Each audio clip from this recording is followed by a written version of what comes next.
Hey there everyone, that sexy nerd is back again! And we're watching Death Battle. I know I'm a little late on it. Probably won't come out until later tonight, hopefully. It's like almost 10 o'clock now, so it's probably going to be really late. Probably will be in the morning. So, yeah, I have been really excited for this one.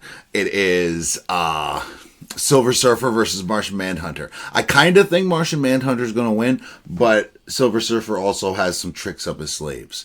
So, you know, or his non-existent sleeves. Actually, both of them don't have any sleeves. Jesus, they're just really off with showing their alien bodies. Woo! But anyway, like I said, I'm kind of expecting Martian Manhunter to win because he's pretty much comparable to Superman. And, you know, it's even said that he could be even stronger. I don't understand how that could even be possible because, again, I always make the argument that Superman probably can beat almost anyone because he has an external power source. Unless you use kryptonite, I don't think you're ever gonna beat this guy into submission. Even Darkseid, yeah, Darkseid sometimes. I swear to God, every single Darkseid fight always has him losing now, but they never had that before, you know, in the old Super Friend episodes. But then again, he also had a strange fascination for a certain. Finally, we meet Wonder Woman. I've waited a long time for this. Merciful Minerva, Darkseid. Oh! It grieves me to have to stun you, Wonder. This time, you have arrived too late, Firestorm. Again, I shall have you, Wonder Woman. Ah, Wonder Woman, even though you have lost your powers, I will still consider accepting you for my queen. You'll regret that decision, my dear. Come with me now, Wonder Woman. The Super Friends are history.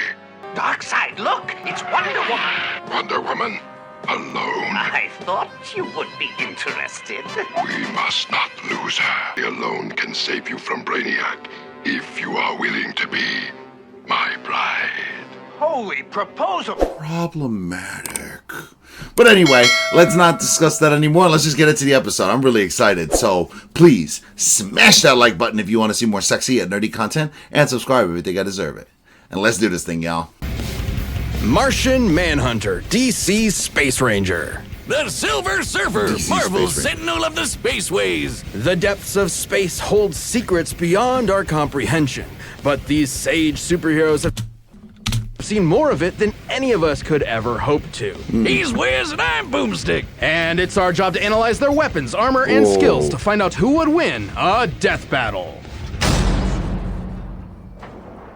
For as long as mankind has looked upon the night sky, the stars have beckoned the brave to search the unknown and explore its endless wonders. Like Dr. Saul Erdell, who's kind of a doctor in the same way Dr. Pepper is a doctor. This guy's got no formal education, but that didn't stop him from messing around with some ancient tech he stumbled upon. He was desperate to live out his boyhood dreams of exploring the cosmos. So with the tech's advanced capabilities, Erdell created a machine that would bring the cosmos to him. What? He pointed the machine at Mars, pushed a button, and hoped for the best. And it worked! Erdell summoned a real-life Martian right before his very eyes. So remember, kids, when in doubt, just push buttons. Never fails. The mysterious and Yes! Don't push the button, TT!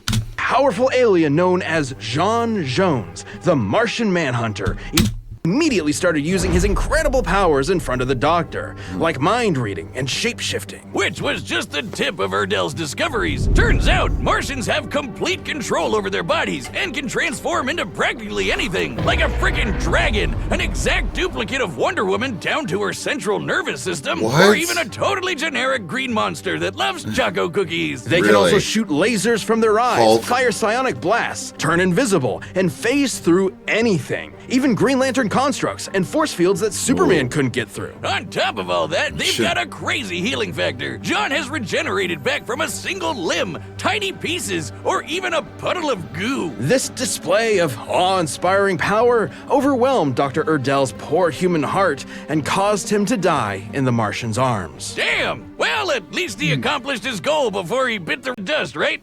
Anyway, John used his shape-shifting abilities to hide amongst his new world by assuming the identity of a recently deceased detective named John Jones. God, what a crazy coincidence, comic book writer, you clever man. Detective John Jones lived a double life on Earth for many years, solving cases and helping as many people as he could from the shadows. But eventually, he stepped out, revealing himself to the world, and helped found the Justice League of America. And John definitely holds his own in the supergroup. He once pulled the Earth alongside Wonder Woman and Superman, who has stated that of all the beings in the known universe, he would be afraid to fight John. And he should be afraid. Superman wouldn't be the first Kryptonian John has gone toe-to-toe with. He's really? manhandled Ultraman, who's basically evil Superman from another universe, and Superboy Prime, who can shatter reality with his punches, and is also evil Superman from another universe. He took a blast from Asmodel, the king angel from a literal army of heaven. He's held his own against Darkseid, the manifestation of tyranny in the DC universe. And he's fast enough to catch up to Supergirl and Superman, who we know flies so fast he can burst the bonds of infinity. Where's my fight between Martian and Manhunter and Darkseid? Come on, man. They could, like, Darkseid could come up with some weird ass experiment bringing the Martian people back to life and then just killing them all again, and then John just, like, you know, just comes in and beats the crap out of him. That would be freaking great. Why? I know we see that all the time with Superman, but come on. Superman is not the only one that Darkseid pisses off in the comics. So basically, he's just as strong and just as fast as a bunch of crazy gods and demons. While John's strength and speed are obviously very impressive, it's also no secret that his greatest asset is his mind. He's one of the most powerful telepaths in all of the DC universe. He reads minds, but he can also shut them down altogether. And he once made Mr. Plexiglass, Mr. Mixed Pickles, Mitsipitlik. your name, that's whatever. Anyway, he got him to subconsciously say his own name backwards, which God only knows because I can't say it forwards, which canceled out his powers. His psychic defenses were strong enough to protect the Justice League against a worldwide telepathic. And his ability to sense people's feelings is so strong, he can feel every sentient being in the entire galaxy. And he once outthought Perpetua from the Omniverse. Who's that, you ask? Oh, just the freaking creator of the entire multiverse. She's basically the god of everything. John needed to connect his consciousness with everyone on Earth before Perpetua could catch up. He pulled this off by using his mental abilities within the span of Planck time, literally the smallest possible measurement of time. In the time it takes you to count to 1, John could count to 1 and fly across the universe and back over 200 sextillion times. He outthought God. He's a faster thinker than God. And it didn't end there. John took a punch from her and walked away with just a bloody nose. What? And when she disintegrated him into basically nothing, he regenerated back from a hit from God. Batman has... And again, this is the same guy that in Justice League would every time be like, Gah! Gah! Gah! No!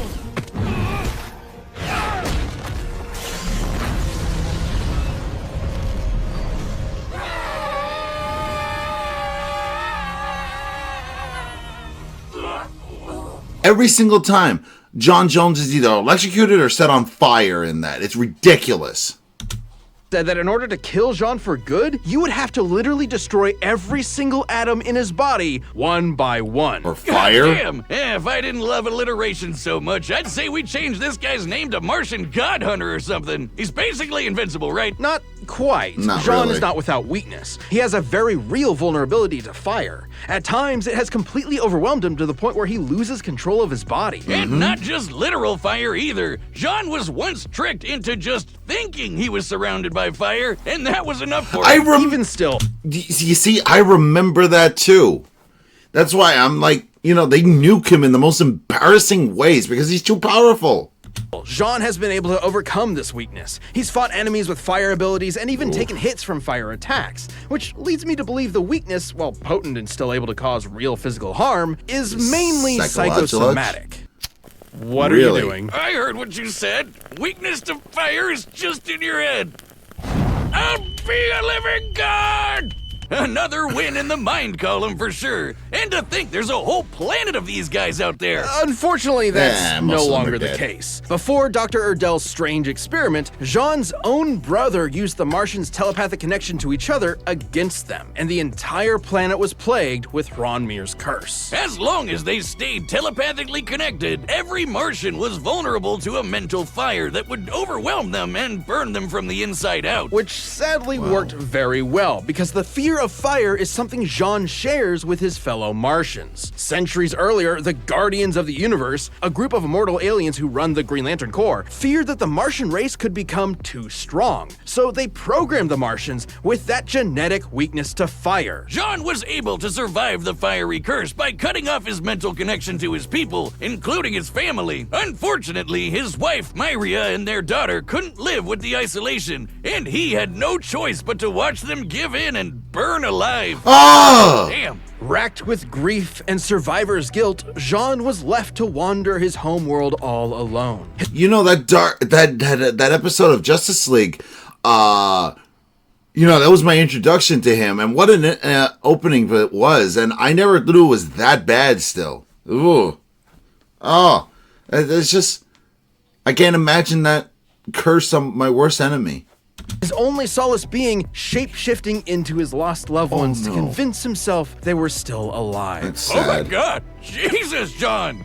That is so sad! That pain Yeah. has undoubtedly shaped who Jean is. In fact, the trauma he held onto so tightly formed a literal spiritual connection I with love those this lost guy, souls. though. A telepathic connection so strong, it kept them from finding peace in an afterlife. Let me say that again. His grief and telepathy were so strong, he prevented an entire race of people from moving on to the afterlife. It wasn't until years later that John could return to Mars and release those souls by finally letting go. And not to forget them, but to awful. embrace his new life and his new home. A place he would defend time and time again to make sure the Earth never suffers a fate similar to Mars. To experience all of that, to truly know what it feels like to be alone in the vast universe, but continue to use your wisdom and power to help those in need, is what makes the Martian Manhunter such a noble hero. On a planet packed with other incredible heroes, Jean really has set himself apart. He's risen Look at through him. the ashes and emerged, the heart and soul of the Justice League.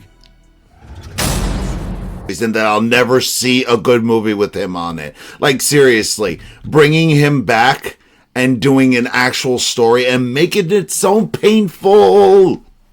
Make it really painful, like they did at the beginning of Secret Origins in Justice League. That would be like an amazing movie. Zen La, a virtual utopia, free from any and all crime, poverty, and disease. And home to Norin Rad, which I've gotta say is the Silver sickest, Surfer. most radical name I have ever heard in my entire life. He was a brainy kid Norin who was Rad. raised to live a life of reason and intellect over one of gnarly I adventure. don't want That either is of these guys until to the die. technologically advanced society came under threat from the Galactus. devourer of worlds, Galactus. So Norin struck up a deal with the World Muncher. In exchange for sparing his planet, Mr. Rad offered to leave his home behind, become Galactus's herald, and seek out new planets for him to scarf down. And once Galactus agreed to the deal, he imbued his new herald with the power cosmic, transforming him into the Silver Surfer. An equally tubular name. 2 for 2. Wow, you rarely see it. The power cosmic grants the Surfer near unlimited energy, as well as matter manipulation, phasing, super strength, speed, and invulnerability, just to name a few. The Surfer's basically got all of Galactus' space magic, just on a smaller scale. Yeah. And Galactus uses that power to fight guys like the In-Betweener, an abstract being from the overspace. The Surfer used the power cosmic to serve Galactus diligently for nearly 100 years. years, during which he ensured that the planets consumed were devoid of sentient life. That is, until the surfer accidentally offered up a planet with life. I remember which this drove him story. crazy with guilt. So Galactus tried his best to suppress the surfer's emotions, erase the painful memories, and make it easier for him to find planets with tasty, delicious life. Guilt-free. How nice of him. And it worked for a while until the surfer Went reached to Earth. Earth. Galactus's mighty mind manipulation wasn't enough to bury the surfer's true nature for good. With the help of Alicia Masters and the Fantastic Four, the surfer turned against his overlord and saved. And you see that? That is already a much better movie than Fantastic Four: Rise of the Silver Surfer. Like, I like that movie. It's probably the best Fantastic Four movie by default, but man, it could have been so much better if somebody competent wrote it. the Earth from being eaten. But even after all that, Galactus just let the surfer keep his powers. At any point, he could have just taken them back. Being the source of the surfer's powers, yes, he could. But Galactus has continued to let the surfer have the power cosmic out of respect for his first herald. Damn. See, that's the kind of respect I'm asking from you. Anyway, ever since those mental gymnastics with Galactus, the surfer made sure nothing like that would ever happen again. And he's been successful, like when Psycho Man failed to trick the surfer with his illusions, or when he was briefly Psycho trapped in the Man. Supreme Intelligence's mind when it was using the Mind Stone. With some of those mental threats behind him, he could finally take to the spaceways, kick ass, and monologue about the meaning of life in the universe. All of which he's quite good at, especially that last one. It's thanks to the abilities afforded to him through all that cosmic energy. It's seriously crazy. He can rearrange the molecules of anything he wants into anything he wants. He can force you to just feel pain in general, and he can even control elements, not just earth, wind, and fire, but anything in a boogie wonderland like gravity and the weather. He's got enough power and energy inside him that he once created an infant star to serve as a new light source in a universe devoid of light. So just when he Whoa. needed it, he was able to pop out a baby son? That's convenient. Okay. That's the power cosmic. Cosmic. But we can't forget about the sick board he shreds the stars with. This thing's basically an extension of himself. All right. He can transform it into a sweet sword or into pure cosmic energy. And if it breaks, he can just form a new one. On his board, the surfer has traveled at incalculable speeds on multiple occasions. He can fly faster than Thor, and even once flew so fast he reached the future. Even without his board, he once Oh, broke so he free pulled from a Flash. energy shackles that would zap away his power within the next nanosecond. Gnarly, brah. He once outsurfed a wave of universal destruction. He had to surf out of all of existence as it was being torn apart. Now, I've seen some choice waves in my day, but if you ask me, that's one too best for watching on the beach with a brew. You're hitting Tubular. it real hard with all this surfing lingo. He's honestly not that kind of guy at all. Righteously disagree with you, dude. You are carving up my brainwaves into an A-frame swell that I just can't bail. I'm waxed, man, waxed. The Silver Surfer is a tragic figure who is always weighing his choices through every angle of morality. Truly, he is the voice of a generation. Like when he set out to destroy the new host of the Star Brand, an energy source that grants his wielders virtually infinite power, capable of wiping out all life on Earth. The Star Brand seems to choose a new unknowing host at random. Could be a good guy, could be the most evil person to ever exist. But despite that threat, the surfer spared the new Star Brand once he found out she was carrying a child. Really? He decided to bear the weight of any potential consequences on his own shoulders, instead of squashing any and all hope that the child would use that power for good. I get it. He's a righteous Quasar? dude on a surfboard. Exactly. And in the surfer's case, a keen sense of morality also comes with a keen sense of his surroundings in general. He can see enemies even when they're invisible and can sense incoming threats, to the point where he can sense someone approaching even before they've left their own home. He can also absorb energy his opponents throw at him. Anything from Okay. psionic energy to a freaking star. The surfer can even do it when he's on death's door. Hey, Wiz, what do you think the doormat on death's door says? Probably like, knock 'em dead, right?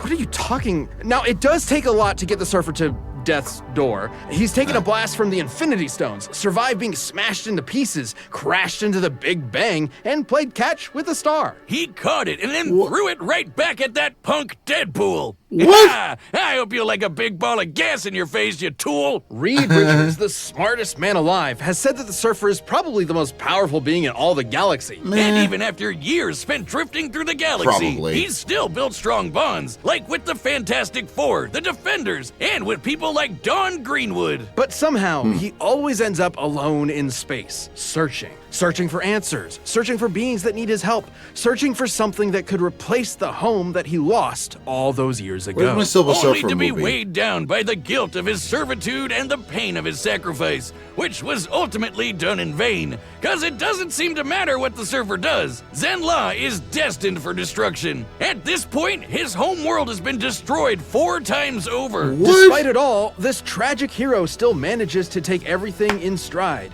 How's as he he keep coming surfs the back? stars and fights tirelessly to preserve every being's right to live. Wow. Time for a death battle! Woo! In What is this, all of noir? my journeys, I have never seen anything quite like this. I assumed your journeys would have made you rather familiar with places like this, Nordenrad. Whoa, that is a super accurate Martin Mull impression. He sounds just like should I say, Silver Surfer. Now, tell me why you have summoned me here. summon. Enough!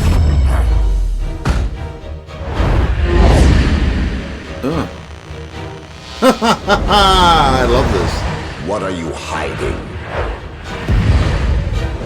They didn't mention knocking him off his board, by the way.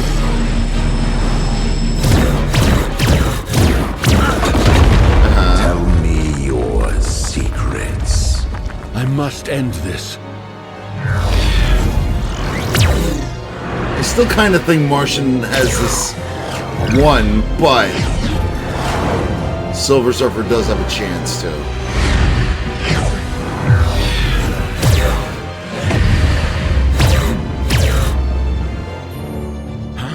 Oh, yeah. There's no use in hiding. Yeah, I'm I telling you. can feel your presence. It doesn't matter. Yeah, there you go. Whoa. Oh. Just made another board?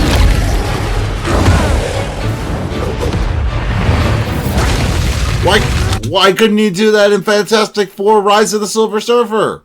The hell? And he broke the board.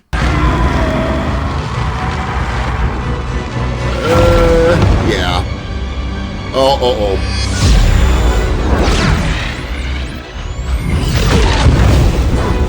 No.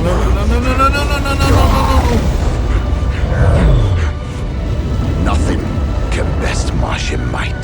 Your will is admirable, but will alone is not enough. Feel the pain. No.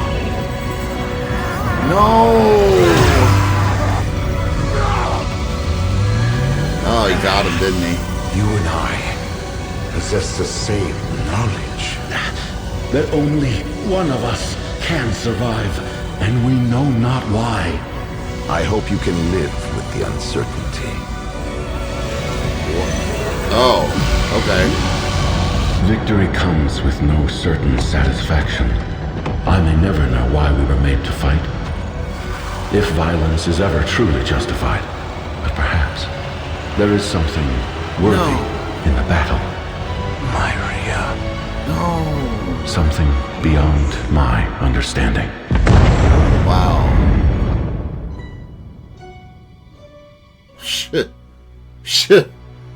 That's worthy of an Oscar, man. That's pretty good. Whiz, what the hell are we doing? Why are we forcing such beautiful souls to fight to the death?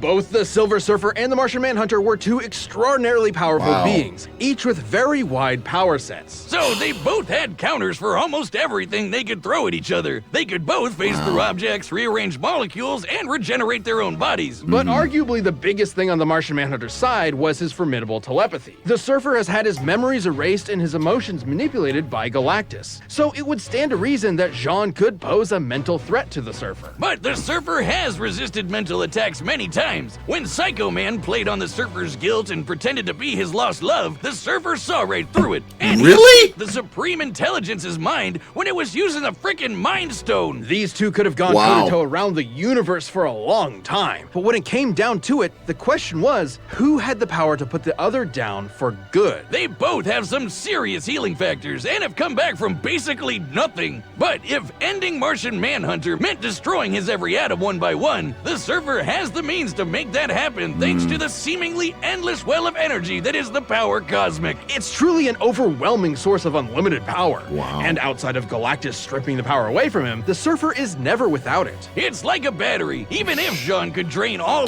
Really? Not even Rogue could absorb that power? Oh, that's terrible. Yeah, you know, Rogue does have her limits, you know? Even, like, really powerful Rogue with Ms. Marvel's soul trapped in her, which they need to do again, by the way. They just need to do it. Imagine them doing something dark like that in the MCU. Just absorbing Carol Danvers. And I know some of y'all will be like, "Yee!" if that ever happened to Carol in the MCU. of the cosmic energy, the Surfer can just recharge it. And he's used that power to destroy planets, defeat Galactus-level threats, and can basically accomplish anything with it. While both of these philosophic heroes tend to hold back out of a respect for life, there's obviously no holding back here, and the depth of Silver Surfer's abilities gave him the win. This Martian was harsh in his mellow, so the Surfer had to wave goodbye. Bodacious Cowabunga Hang 10 Ninja Turtles! The winner is the Silver Surfer. 90s talk. What? Oh, people have been waiting for this one. Wow, I've been waiting for this one, actually. All right. Bill Cipher versus... I swear, all these fights are freaking fantastic, man. Like, I don't understand what they're just on a roll this time. And I know people are going to bitch and moan and all that stuff. And yeah, da-da-da-da, but I have no complaints. I'm not even that mad that Martian Manhunter lost. Yeah, I usually would be like, no. But I honestly, after listening to Silver Surfer's thing and being reminded of what he could do, I keep forgetting that Silver Surfer he's known as one of the most powerful. He is known as one of the most powerful beings, and it's like, what did they use him for in an Infinity War? To just catch the Infinity Gauntlet off. You know, he was such a powerful trump card, he could have accomplished that, and he was really, really, really close. And I remember everybody was like talking about Silver Surfer being so strong in World War Hulk, not World War Hulk, Planet Hulk, and when he got captured by that government, and it was really, I guess that was one of the reasons why I thought he was going to lose, because he got controlled by those people, but they did control the Hulk for a little while. It didn't happen for a long time, but they did it. So I guess that's a testament to this power. And it really would have shown that if they had just chose to use that plot line in the MCU. But, you know, you got to do what you got to do. But yeah, I can't wait for that Discord versus Bill Cipher episode. I feel like Discord would win. I feel like he would. But Bill Cipher was crazy in that show. What do you guys think? Let me know in the comments, and please smash that like button if you want to see more sexy and nerdy content, and subscribe if you think I deserve it. And I'll see you on the next episode.